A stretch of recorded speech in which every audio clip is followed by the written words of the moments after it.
Hi everyone, it is Aya James. As a Sorcerer player, my biggest pain point in Diablo 4 has always been the survivability. I can get one shot basically at any time and from anywhere.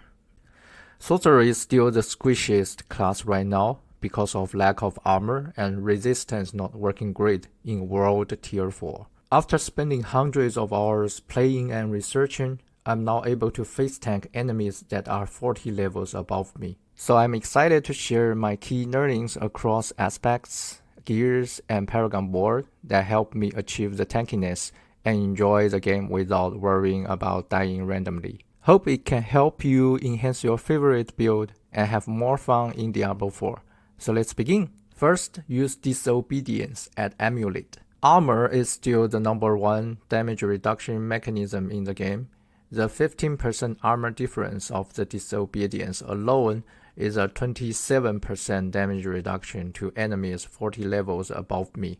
Check the pinned comment for details on how this number is calculated. Second, get the Aspect of Might for 20% damage reduction and the Ever-Living Aspect for another 25%. Before the 1.1 patch, vulnerable uptime has been low with Lightning and the Fire Sorcerer as people use Frost Nova at that time. But 1.1 buffed Ice Blades that the vulnerable uptime is close to 100% now, that any build running Ice Blades can take the Ever-Living Aspect for another 25% damage reduction. Third, get all these defensive stats on Helm, Chest Armor, Pants, and Amulet. Each of them is around 10% to 20% more damage reduction. Or in other words, gets you 12% to 25% more tankier. And put your belt on. I'm going to dive into some complicated math now. Or you can just remember this conclusion and skip to the next section. So when you are getting a 20% damage reduction, it means you are 25% more tankier. For example, if you have 10,000 HP, a 20% damage reduction stat is equivalent to a 2500 maximum HP stat. Because a hit of 12,500 damage from enemy will deal 10,000 damage after 20% damage reduction. So damage reduction is more effective than it looks, as after level 90 you will have 10,000 HP. At that point, pick the 20% damage reductions first that are much better than 1000 maximum life, while the percent total armor and the percent damage reduction are similar to the maximum life that are interchangeable. Oh god, I actually hate it so much that it is so complicated. The easy conclusion to remember is to get all these defensive stats. And bear with me, one more important note is to get 2 damage reductions from close enemies, as we are face tanking for most of the time. Enemies are in close range. And 1 damage reduction from distant enemy on Pants or Amulet to avoid getting one shot before the fight. That I'm still rerolling on my Pants. Next, get the Revenge Heart that is the best defensive heart right now, as it offers flat 20% damage reduction in all situations.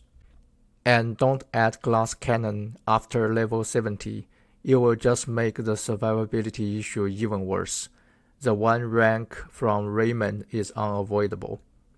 In addition, get the 200 armor from Paragon Board. It will be another 18% damage reduction against the level 100 enemy. I've updated the Thor build Paragon Board to include this. If you are running other builds, make sure to get them on your boards too. And last, take Armor Elixirs for high tier Nightmare Dungeon push. I took this 400 Armor Elixir and it gives me another 22% damage reduction versus enemies 40 levels above me. And if I take this 900 Armor Elixir, it will give me a 49% damage reduction. Imagine you are twice as tanky by just taking this elixir. This 900 armor elixir can be farmed in the Helltide chests. When it comes to conclusion, the cold truth is that Sorcerer is still the squishiest class right now. And I hope this guide will help you adjust your favorite build to get as much tanky to face tank and sweep high level nightmare dungeons and have fun in Diablo 4 as a Sorcerer. If you are looking for the best Sorcerer Lightning DPS build, check this Thor Lightning build that smashes everything. The upcoming 1.1.1 patch buffs the damage reduction on Paragon Board nodes and damage reduction on glyphs. And this new Mage Lord aspect will be interesting to test for further tankiness. But to be honest, my deepest fear of getting one shot is still before the fight even starts. And these buffs would not change that situation. I'd recommend Blizzard to introduce a new glyph to focus on damage reductions against distant enemy, like a counterpart of the territorial glyph. What do you think of the survivability situations of Sorcerer today? If you like the video, please consider sharing and subscribing to get the latest Sorcerer updates. Thank you for watching and see you next time.